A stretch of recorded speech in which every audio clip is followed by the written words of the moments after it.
It's easy to serve God when everything's going good. It's much more challenging when things are difficult. We've come to just a handful of verses that I think really get overlooked at the end of Genesis chapter 39 in the life of Joseph. Joseph is in prison, and what's he doing? This is very important. He is still serving the Lord. Let that sink in. He didn't just serve the Lord in the palace. He didn't just serve the Lord when things were up, but when things seem to be down, when everybody has forgotten Him and forsaken Him except for the Lord, He's still serving God. We have to learn to keep putting one foot in front of another, even when it's not easy. Look, if you wait till it gets easy, you're never going to serve the Lord.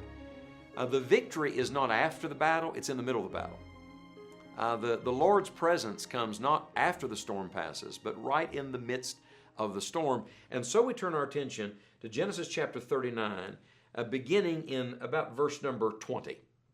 Joseph's master took him, put him into the prison, a place where the king's prisoners were bound, and he was there in the prison. You know, that's really easy to read and hard to live. He was there in the prison. How'd you like to be there?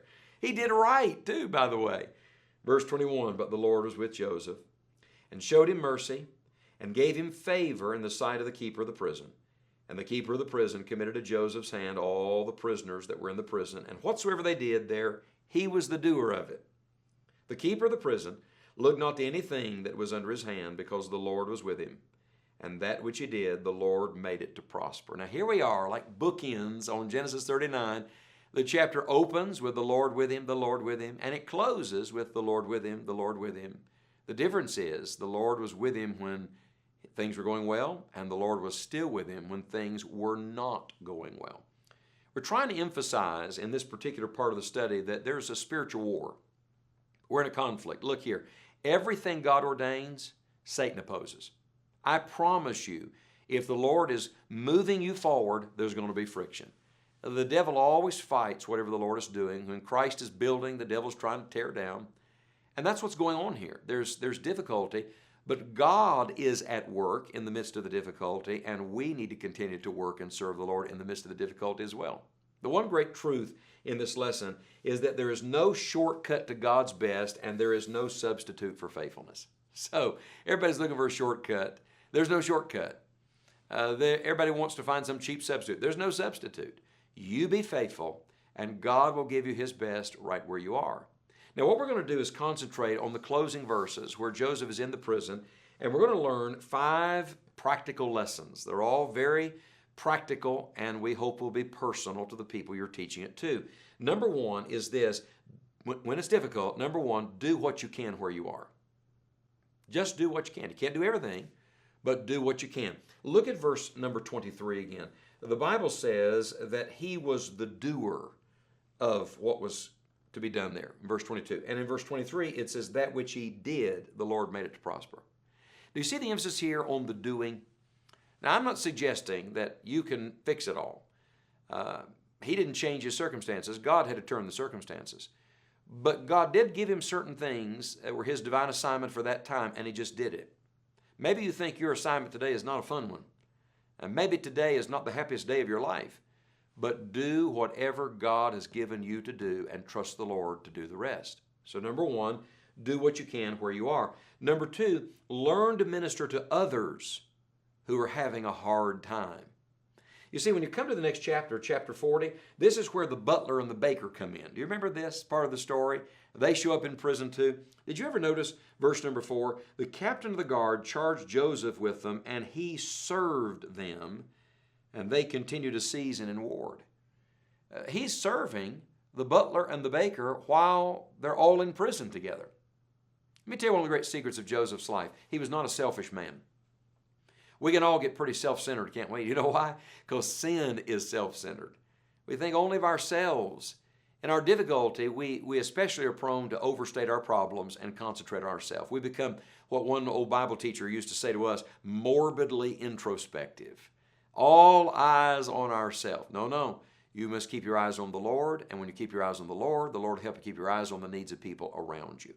If you're having a hard time, difficult season, one of the greatest things you'll learn to do is minister to other people. And by the way, I know from Genesis 40 that this was not just his job, this was his heart. I know this was not just what the prison jailer, the keeper of the prison, gave him to do. It was what was in him because of this. In verse number 7, he looked to these men and asked them, "Wherefore look ye so sadly today?"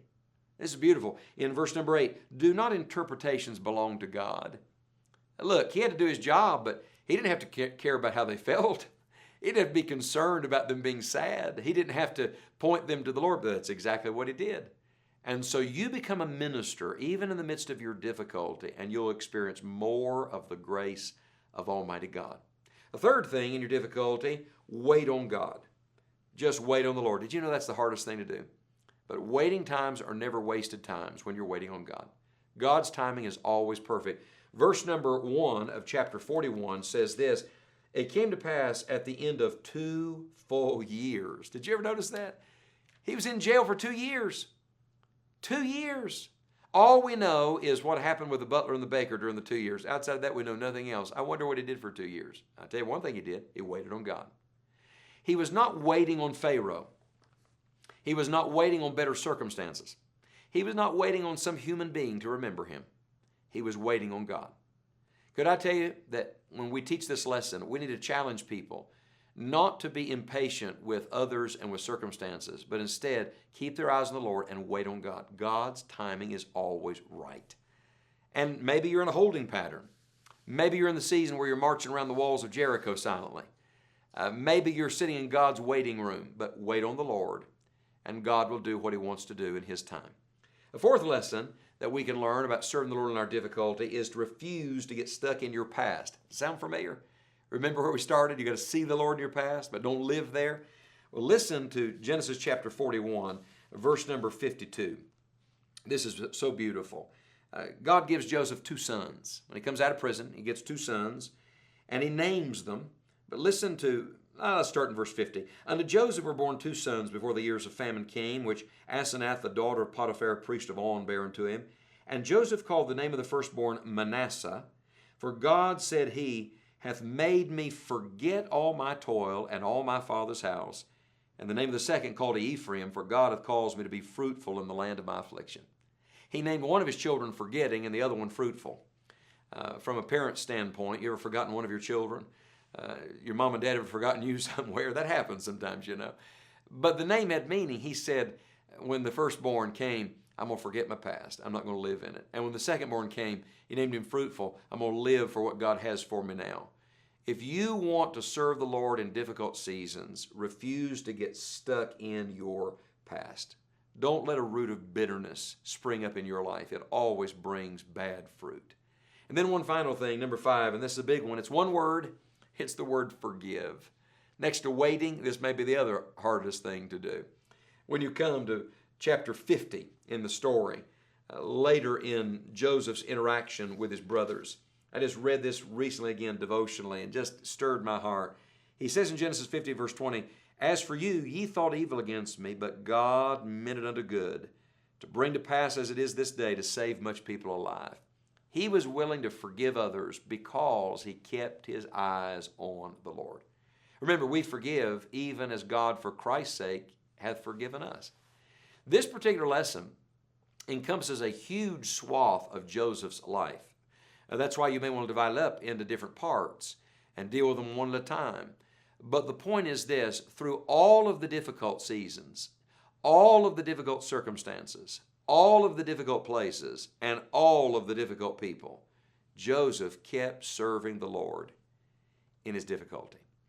You may have other things that the Holy Spirit prompts you to do with your class out of this lesson. See, when I think about a Bible lesson, I'm not just thinking about what goes into it. I'm thinking about what grows out of it. Sure, you study and prepare and give the lesson. Great. What are they going to do with it? What's the application?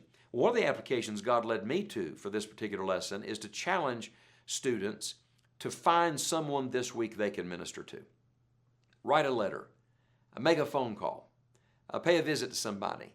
Find somebody who's in prison, so to speak, in bondage, having a difficult time, and minister to them.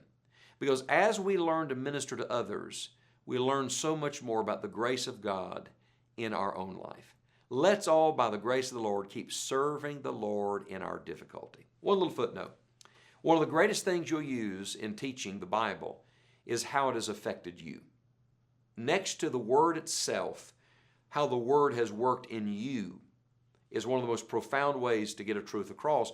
You may want to share your own testimony when you teach this lesson, as you guide this particular Bible study, about a difficult season in your life, what the Lord taught you as you waited on Him, as you kept doing the right thing, as you forgave someone else, as you ministered to others.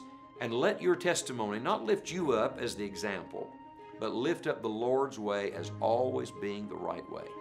This is what we're learning from the life of Joseph. You keep serving the Lord in your difficulty, and the Lord will be with you.